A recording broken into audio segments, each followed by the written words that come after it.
Hi, hello po para sa mga kapwa kong cheesing kusinero at para po sa ating kauna-unahang vlog. Inspired po ito ng natikman kong masarap na shawarma nung nagtrabaho ako sa Saudi Arabia. Siyempre nandyan po yung mga spices at yung tinatawag nilang pita bread o kubos sa Arabic.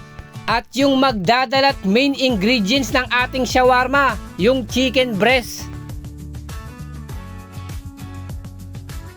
Siyempre, una po sa lahat, iba-butterfly natin yung ating chicken breast fillet upang mas madaling lutuin at ma-absorb ng chicken yung marination na ating ilalagay dito.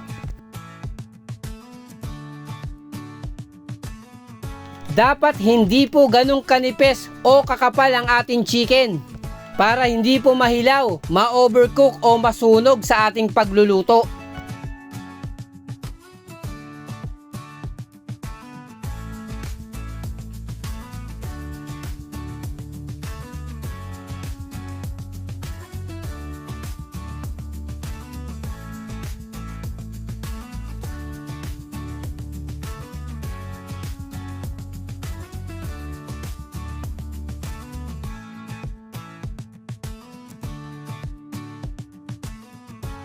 Then after po nating matapos to, ready na ang ating chicken breast fillet for marination.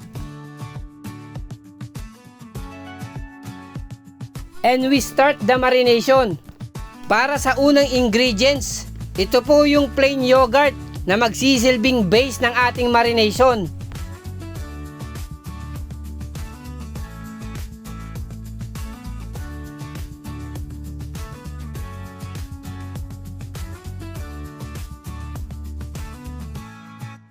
Kasunod naman po rito ay yung mustard.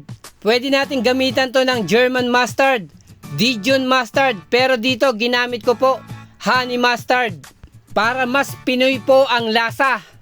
Para din po mailabas yung flavor ng ating chicken. Hindi po magdra-dry at hindi po titigas. Olive oil naman po ang ating isasama. At syempre po kapag chicken ang ating lulutuin, pampawala ng lansa, kalamansi o lemon juice. At yung mga spices na kukumpleto sa ating marination: ground black pepper, garlic powder, paprika, chili flakes, at syempre hindi mawawala yung asin o salt. Then we start the marination. Eto, lalamas-lamasin natin to hanggang ma-absorb o maging even yung ating marination sa ating chicken breast fillet.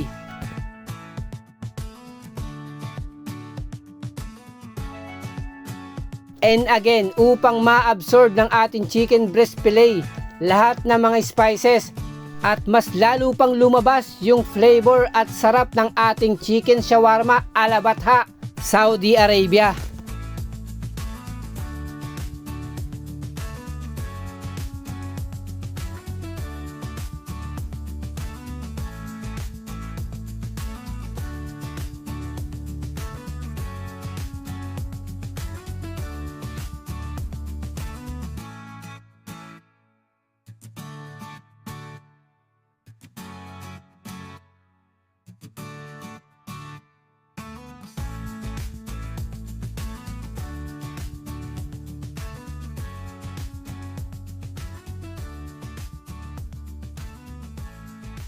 After nga po nating i-marinate yung ating chicken breast fillet,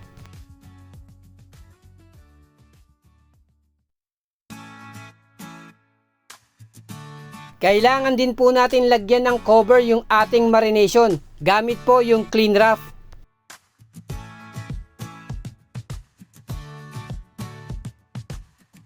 Then after nga po nito, kailangan natin i-chilled o i-rest ang ating marination for 1 to 2 hours. At habang naghihintay po tayo sa ating chicken shawarma marination, ihahanda na po natin yung kukumpleto sa ating chicken shawarma. Una po rito ay yung sweet pickles. Kakaiba yung naibibigay nitong flavor.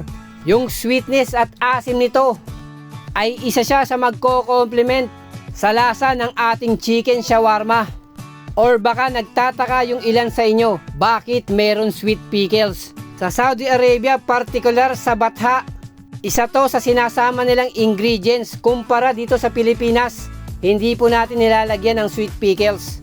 Kaya kung susubukan nyo to, makikita nyo yung pagkakaiba.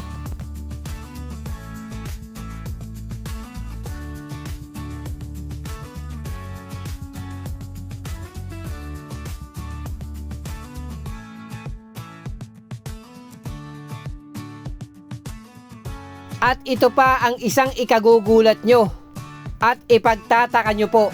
Sa Saudi Arabia, ang shawarma po, sinasamahan po ng french fries. Gaya nga po ng nakikita nyo, nagdi-deep fried ako ng french fries na ang magiging purpose nito, aside po sa lasang patatas, magpapabigat po ng ating chicken shawarma at baka isa lang po o kalahati, busog na busog ka na.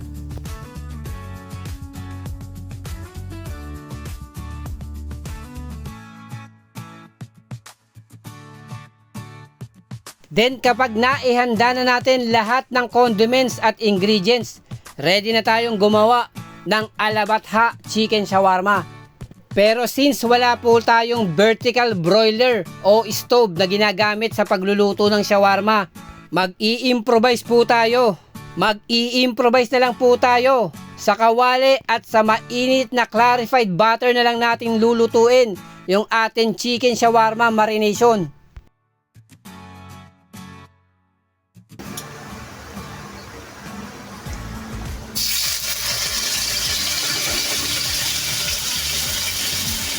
Ang bango, no?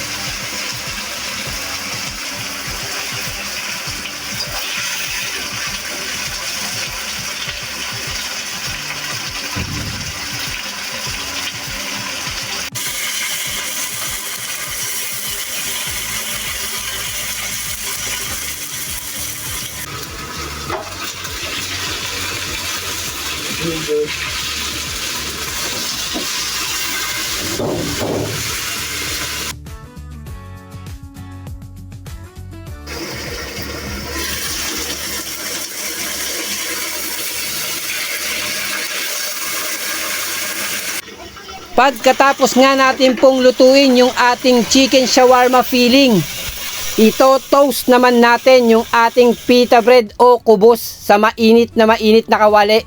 Katulad nga po ng aking ginagawa.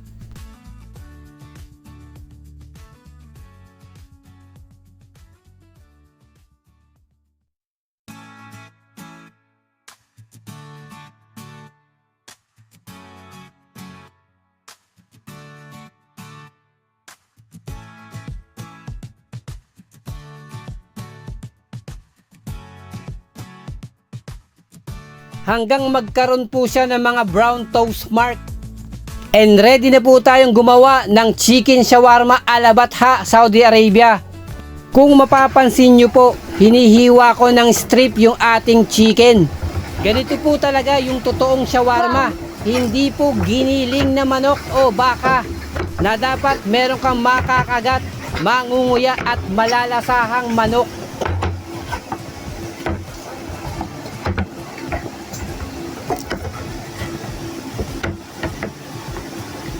Then umpisa na natin yung pagbuo ng ating chicken shawarma. Sa may kubos o pita bread, lalagyan po natin ng garlic aioli sauce. Next, yung ating chicken shawarma filling, na kung mapapansin nyo po, talagang chicken strip ang ating inilagay. Isusunod naman natin yung magpapabigat sa ating chicken shawarma. Ito pong ating french fries. Yung agaw tamis at asim naman, nabigay nitong sweet pickles. Nakapansin-pansin po yung lasa sa bawat kagat mo sa ating chicken shawarma.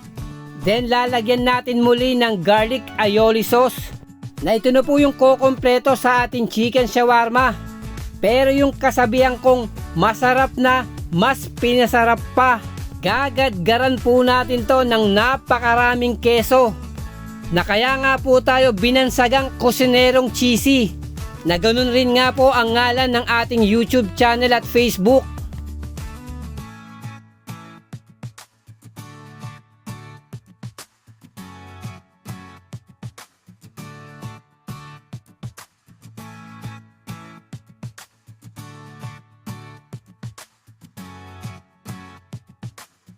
And now, ready for wrapping and toasting na ang ating chicken shawarma ala batha.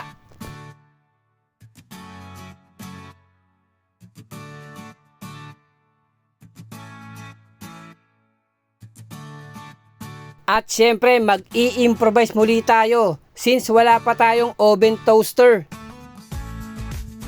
Gagamitin muli natin yung mainit na kawali para i-toast ang ating chicken shawarma.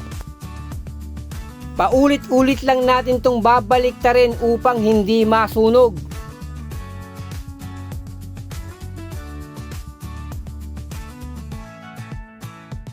At kung visible na yung mga toast mark na yan na kulay brown,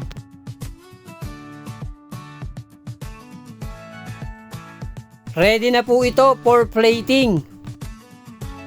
Ingat lang po tayo at baka mabitawan dahil mainit nang hindi masayang yung ating pinagpaguran. And at the end, eto na po yung finished product natin. Cheesy chicken shawarma ala batha, Saudi Arabia. Pwede nyo rin pong gawin to sa inyong mga kusina. At hihintayin ko po yung feedback at komento nyo. Sana'y nagustuhan nyo po at maraming salamat po.